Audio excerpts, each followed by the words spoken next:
Welcome back to my channel Pragya education society. Guys, आज हम लोग क्लास 10th के फिजिक्स के जो विद्युत धारा चैप्टर है उसके ऑब्जेक्टिव पढ़ेंगे। इसमें से मैंने कुछ ऑब्जेक्टिव जैसे 70 मैंने बताया था अगले वीडियो में, उसके आगे का जो ऑब्जेक्टिव है मैं आज आप लोगों को बता देती हूँ।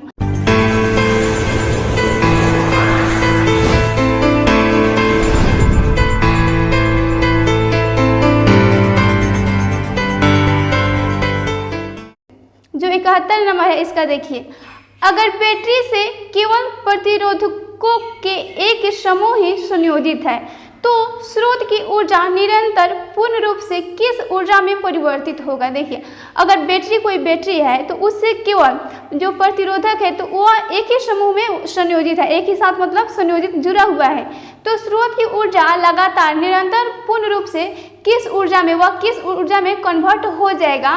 तो इसका आंसर हो जाएगा आपका ऑप्शन नंबर बी, तापीय ऊर्जा में वह कन्वर्ट होगा। ऑप्शन नंबर बी होगा, तापीय ऊर्जा में कन्वर्ट होगा। फिर अगला प्रश्न देखिए, धातुओं तथा मिश्र धातुओं की प्रतिरोधकता बहुत कम होती है जिसका परिसर है। धातु यानी मेटल होते हैं और जो एलो यानी मिश्र धातु होते हैं उनका प्रतिरोधकता बहुत ही कम होती है, तो उसका परिसर क्या होता है, यानी उनके बीच की दूरी को परिसर क्या होता है।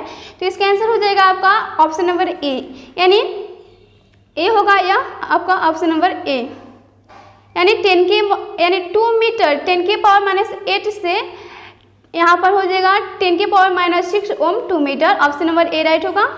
फिर देखिए अगला प्रश्न, अर्धचालक का ताप बढ़ने पर उसका प्रतिरोध, जब किसी सेमीकंडक्टर का ताप उसका टेम्परेचर बढ़ जाएगा तो उसका रेसिस्टेंट यानी प्रतिरोध क्या होगा, बढ़ेगा, घटेगा, अपरिवर्तित रहेगा कि क्या। तो इसका आंसर हो जाएगा ऑप्शन नंबर सी, वह अपरिवर्तनीय रहता है। अपरिवर्तनीय रहता है यानी नहीं बढ़ता है ना घटता है। ऑप्शन नंबर सी राइट होगा। फिर अगला प्रश्न है, यदि चांदी के तार का ताप बढ़ाया जाए तो उसका प्रतिरोध, यदि देखिए किसी चांदी का एक तार है तो उसमें अगर टेम्परेचर बढ़ा दिया जाए तो उसका रेसिस्टेंट क्या होगा। वो पूछ रहा है कि बढ़ेगा कि घटेगा कि अपरिवर्तित रहेगा। तो इसका आंसर हो जाएगा, तो अब उसमें ताप बढ़ाया जाएगा तो उसका जो प्रतिरोध होगा तो बढ़ेगा, यानी ऑप्शन नंबर ए राइट होगा कि बढ़ेगा। ऑप्शन नंबर ए। फिर अगला प्रश्न है, यदि R1 तथा R2 दो प्रतिरोध समांतर श्रेणी में जुड़े हैं तो समतुल्य प्रतिरोध होगा। आप जानते हैं कि एक ए मीटर होता है और एक वोल्ट मीटर होता है, जिसमें ए मीटर को हम श्रेणी क्रम में जोड़ते हैं और वोल्ट मीटर को समांतर क्रम में जोड़ते हैं। तो यहाँ पर बोल रहा है कि समांतर श्रेणी में जोड़ने पर जो समतुल्य प्रतिरोध होगा वह क्या होगा। तो इसका आंसर हो जाएगा आपका ऑप्शन नंबर सी, यानी प्रत्येक से R1 और R2 से प्रत्येक से कम होगा। ऑप्शन नंबर सी राइट होगा, प्रत्येक से कम होगा। फिर अगला प्रश्न है, यदि 4 समान प्रतिरोध को श्रेणी क्रम में जोड़ा जाता है तो उनका तुल्य प्रतिरोध 20 ओम यानी 20 ओम होता है।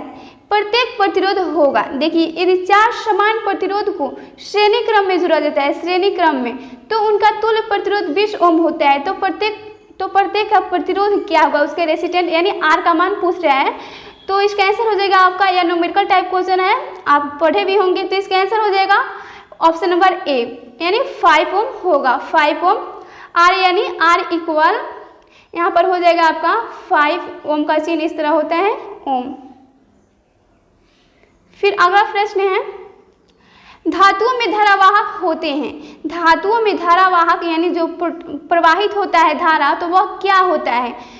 तो इसका आंसर हो जाएगा आपका ऑप्शन नंबर बी, यानी धातु में मुक्त इलेक्ट्रॉन यानी जो फ्री इलेक्ट्रॉन होते हैं उसी के कारण धातु में करंट का प्रवाह होता है, मुक्त इलेक्ट्रॉन के कारण। ऑप्शन नंबर बी, यानी जिसमें मुक्त इलेक्ट्रॉन सबसे अधिक होते हैं उसमें धारा का प्रवाह सबसे अधिक होता है। जैसे चांदी में सबसे अधिक धारा का प्रवाह होता है। ऑप्शन नंबर बी राइट होगा, मुक्त इलेक्ट्रॉन। फिर अगला प्रश्न है, एक बल्ब से मिनट में 120 कूलाम आवेश प्रवाहित हो रहा है, यानी एक बल्ब से 1 मिनट में 120 कूलाम आवेश प्रवाहित हो रहा है, तो विद्युत धारा का मान ज्ञात करें, यानी इलेक्ट्रिक करंट का मान यहाँ पर निकालना है, क्या होगा। तो इसका आंसर हो जाएगा ऑप्शन नंबर बी, यानी 2 एम्पियर। 2 एम्पियर होगा, 2 एम्पियर। फिर अगला प्रश्न है, किस उपकरण में धन और ऋण का चिन्ह नहीं होता है। कौन ऐसा उपकरण है, डिवाइस है कि उसमें पॉजिटिव और निगेटिव का चिन्ह नहीं रहता है। तो इसका आंसर हो जाएगा ऑप्शन नंबर सी, कुंडली में नहीं रहता है। कुंडली में नहीं रहता है। ऑप्शन नंबर सी राइट होगा, कुंडली में। फिर अगला प्रश्न है, लंबाई बढ़ने से तार का प्रतिरोध, लंबाई बढ़ने से तार का प्रतिरोध घटता है, बढ़ता है कि क्या होता है, उस पर क्या इफेक्ट पड़ता है? तो इसका आंसर हो जाएगा कि ऑप्शन नंबर ए, लंबाई बढ़ेगा तो प्रतिरोध भी बढ़ेगा, यानी प्रतिरोध लंबाई पर भी डिपेंड करता है। ऑप्शन नंबर ए राइट होगा, बढ़ेगा, बढ़ता है। फिर अगला प्रश्न है, यदि 5 समान प्रतिरोधों को समांतर क्रम में जोड़ने पर उनका तुल्य प्रतिरोध 10 ओम हो तो प्रत्येक प्रतिरोध कितना होगा? देखिए, यदि 5 गो समान प्रतिरोध है, उन्हें हम समांतर पैरेलल यानी समांतर क्रम में जोड़ा जाता है, तो उसका प्रतिरोध जो तुल्य प्रतिरोध है वह 10 ओम हो, तो अब उसका प्रत्येक का प्रतिरोध क्या होगा, प्रत्येक का बताना है। तो इसका आंसर होगा जाएगा ऑप्शन नंबर ए, यानी 50 ओम होगा, प्रत्येक का 50 ओम होगा। देखिए 10 ओम है और 5 गो प्रतिरोध है, तो यानी 50, या समांतर क्रम में 10 5 वाली जोड़ देंगे तो 50 आएगा। ऑप्शन नंबर ए राइट होगा। फिर अगला प्रश्न है, समानांतर क्रम में संयोजित प्रतिरोधों की संख्या घटने के उपरांत संयोजित प्रतिरोधों का कुल प्रतिरोध। समानांतर क्रम में संयोजित यानी कोई प्रतिरोध है जिसे हम समानांतर क्रम में सजाए हुए हैं, तो प्रतिरोध जो है उसकी संख्या घटने के बाद जो संयोजित प्रतिरोध का कुल प्रतिरोध क्या होगा, जो बच जाते हैं तो उनका कुल प्रतिरोध बताना है, तो उनका क्या होगा? तो इसका आंसर हो जाएगा ऑप्शन नंबर ए, जब वो घटता है तो इसमें उल्टा होता है, वह बढ़ता है, कुल प्रतिरोध बढ़ता है। ऑप्शन नंबर ए राइट होगा, बढ़ता है। फिर अगला देखिए, 20 डिग्री सेल्सियस पर सिल्वर का विद्युत प्रतिरोधकता है, 20 डिग्री सेल्सियस पर सिल्वर यानी चांदी का विद्युत प्रतिरोधकता कितना होगा? तो इसका आंसर हो जाएगा ऑप्शन नंबर डी, यानी 1.60 into 10⁻⁸ ohm metre. Option number D right होगा, डी। फिर अगला है, परिपथ में कितने अनुमंता का फ्यूज उपयोग किया जाता है जबकि 220 वोल्ट पर 1 किलोवाट का विद्युत उपयुक्त होती है?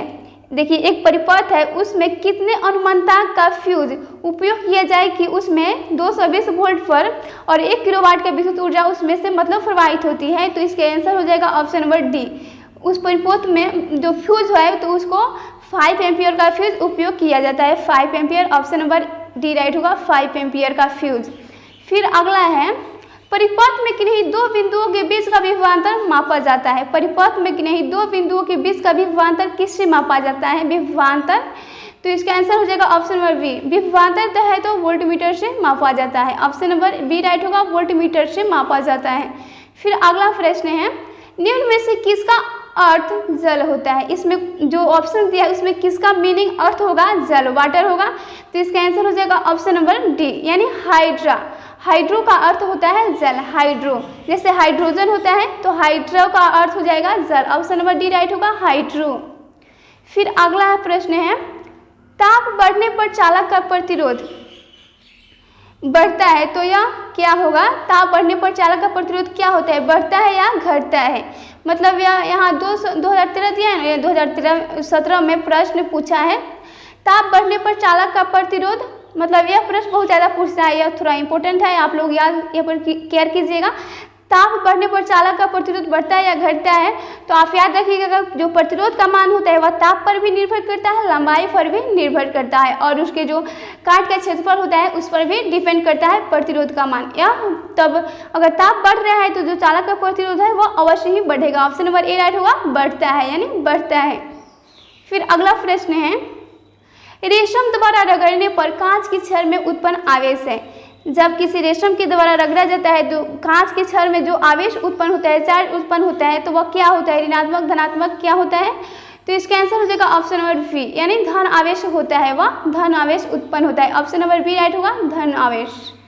फिर अगला प्रश्न है, ऊन द्वारा एबोनाइट की छड़ को रगड़ने पर एबोनाइट की छड़ पर उत्पन्न होता है। यदि किसी ऊन के द्वारा एबोनाइट की छड़ को, ऊन और एबोनाइट की छड़ को आपस में रगड़ा जाता है तो एबोनाइट की छड़ पर क्या उत्पन्न होगा?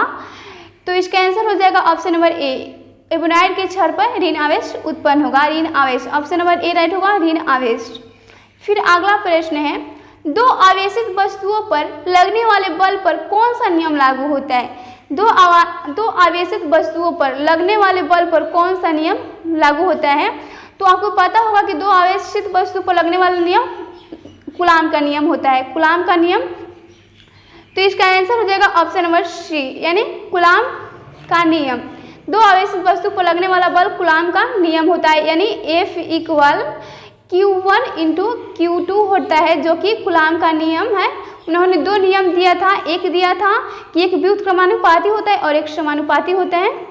फिर देखिए अगला है, कूलाम के नियम से K को क्या कहा जाता है। कूलाम के नियम से K को क्या कहा जाता है, तो आप जानते हैं कि यदि किसी दो राशि में कोई एक समानुपाती यदि दोनों हो तो उसमें कोई अचर राशि जोड़ा जाता है उसे बराबर करने के लिए। तो यहाँ पर K भी कूलाम के नियम में K एक अचर राशि है जिसे हम समानुपातिक स्थिरांक कहते हैं। ऑप्शन नंबर बी राइट हो जाएगा।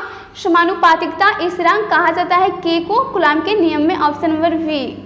फिर अगला प्रश्न है, दो सदृश आवेशों के बीच किस प्रकार का बल लगता है। दो सदृश यानी समान आवेश है तो उनके बीच किस प्रकार का फोर्स, किस प्रकार का बल लगेगा, तो इसका आंसर हो जाएगा आपका ऑप्शन नंबर सी, यानी प्रतिकर्षण बल लगता है। प्रतिकर्षण, ऑप्शन नंबर प्रतिकर्षण बल लगता है, यानी वे एक दूसरे की ओर आकर्षण नहीं बल्कि एक दूसरे से विपरीत दिशा में जाते हैं, क्योंकि प्लस प्लस नहीं सटता है और माइनस माइनस भी नहीं सटता है आपस में, और माइनस प्लस सट जाता है। ऑप्शन नंबर सी राइट होगा, प्रतिकर्षण बल लगता है। फिर अगला है, विजातीय आवेशों के बीच किस प्रकार का बल लगता है, यानी दो अलग आवेशों के बीच किस प्रकार का बल लगता है, तो इसका तो हो जाएगा आकर्षण बल। जैसे कि प्लस और माइनस को आपस में रखने पर वह एक दूसरे की ओर आकर्षित होते हैं, तो आकर्षण बल लगता है विजातीय आवेशों के बीच। ऑप्शन नंबर ए राइट होगा, आकर्षण बल। फिर अगला प्रश्न है, क्या पोट्रॉन आवेशन प्रक्रम में भाग लेता है।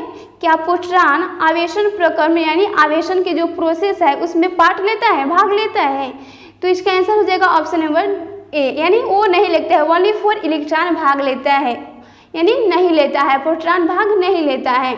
फिर अगला प्रश्न है, रासायनिक ऊर्जा का कुछ भाग खर्च होता है।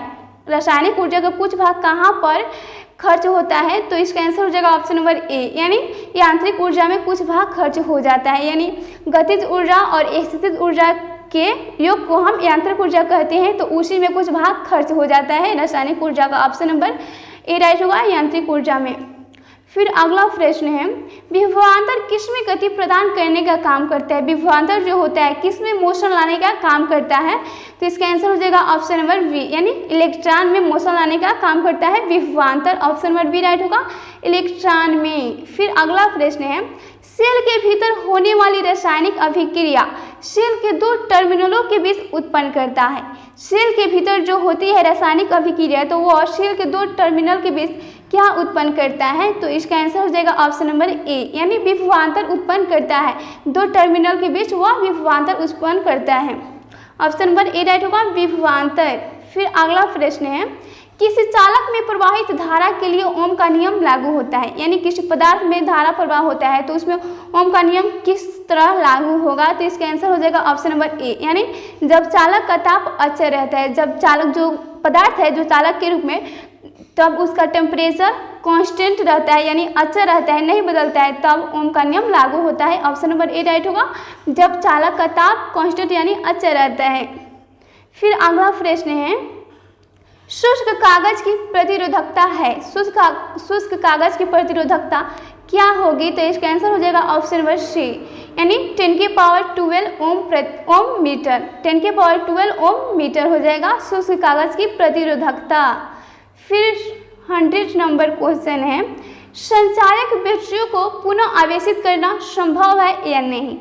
संचायक जो बैटरी होते हैं उन्हें पुनः आवेशित यानी चार्ज करना पॉसिबल है या नहीं है, तो इसका आंसर हो जाएगा कि है, यानी हाँ, यानी है। ऑप्शन नंबर बी राइट होगा, हाँ। तो फ्रेंड्स आज के वीडियो में फिर मैं इतना प्रश्न रहने देती हूँ, 30 प्रश्न हुआ, 70 की बात 30 बताई। तब तक के लिए आप याद कीजिएगा, फिर मैं अगले वीडियो में लाऊंगी। मिलते हैं अगले वीडियो में। जय हिंद, जय भारत।